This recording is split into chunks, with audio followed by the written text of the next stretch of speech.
I work in retail, and Woo! hey, you not wait for Christmas? You can't wait for Christmas to be over, right? It's hell. I'm only counting down, what is it, 8 o'clock, so 500 hours left till Christmas, 30,000 minutes, 1.8 million seconds.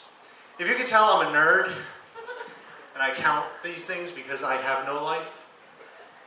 But I work in retail, and people, when they come in, it could be Stephen Hawking as soon as he rolls into a Christmas tree shop. He's stupid. They ask me the dumbest questions.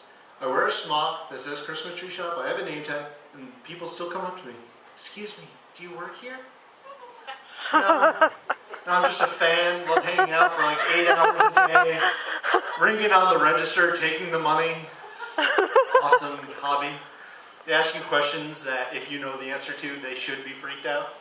Excuse me, young man, do you think these curtains would look good in my bedroom? Yes, but don't put them up tonight. I'm almost done with the scrapbook. And this year we waited for Christmas music. Last year we started November 1st. This year we waited till November 8th to start Christmas music. And let me tell you, those songs are horrible. But if you listen to them correctly, they're kind of fun. Frosty the Snowman, that's a great song for kids. It teaches them about grief and loss. Did you know Frosty dies at the end of the song? He does. He has to run away because he's going to melt. He says it, before I melt away. It's sad. Rudolph, that's a horrible song for kids. Because if you look at it from his perspective, the moral of the story is, hey kids, make fun of your friends, make them suicidal and depressed, and then exploit them for your own gain. Or you could look at it from their point of view. Donner, Blitzen, and all those other reindeer that I forget their names, you know, they've been doing it thousands of years. Rudolph Saved Christmas once. He gets a song and promotion deals. You know, there's a horrible song actually out there. It's very popular, but you know, it's about the guy trying to seduce the woman. I'll take your coat, I gotta go, just to drink more.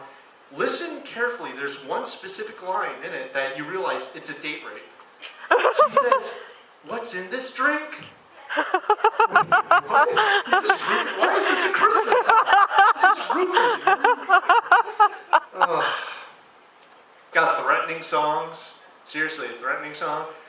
Bring us some figgy pudding, so bring us some figgy pudding. We won't go until we get some. Seriously, we're not going to leave. Bring us some figgy puddings. Which, I hate Fig Newtons. I don't know why you'd want fig pudding, but it sounds good to me.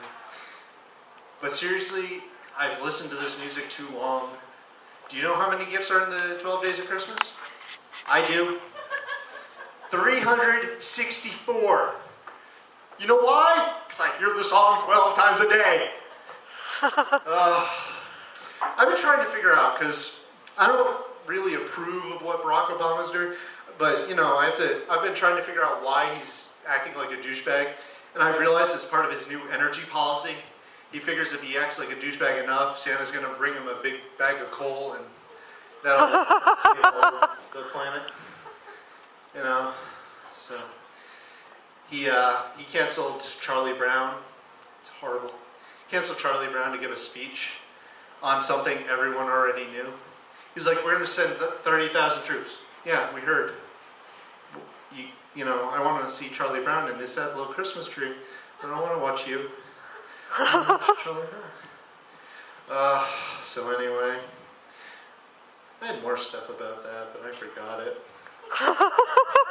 I'm intimidated by this large crowd. So, moving on.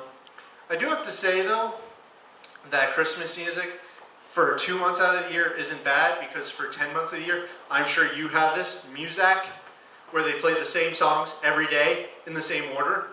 When you can look at your watch and say, oh, it's 2:15, Lean on Me is about to come on the radio, it's a bad day. Because Lean on Me, when you hear it when you're like 12, you're like, that's the coolest song ever. That's what I sounded like before my voice cracked, by the way. That's a perfect impression of me before puberty. Oh my God. But that song burrows into your soul and eats your flesh. So, We passed Halloween. Halloween was one of my favorite holidays. It's my second favorite holiday just after Easter because they're very similar except for one important difference. And basically the same because you get candy on both holidays. Trick-or-treating, Easter egg hunt, basically the same thing. Halloween has ghosts and goblins and things. Easter has a zombie coming back from the dead. It's all awesome.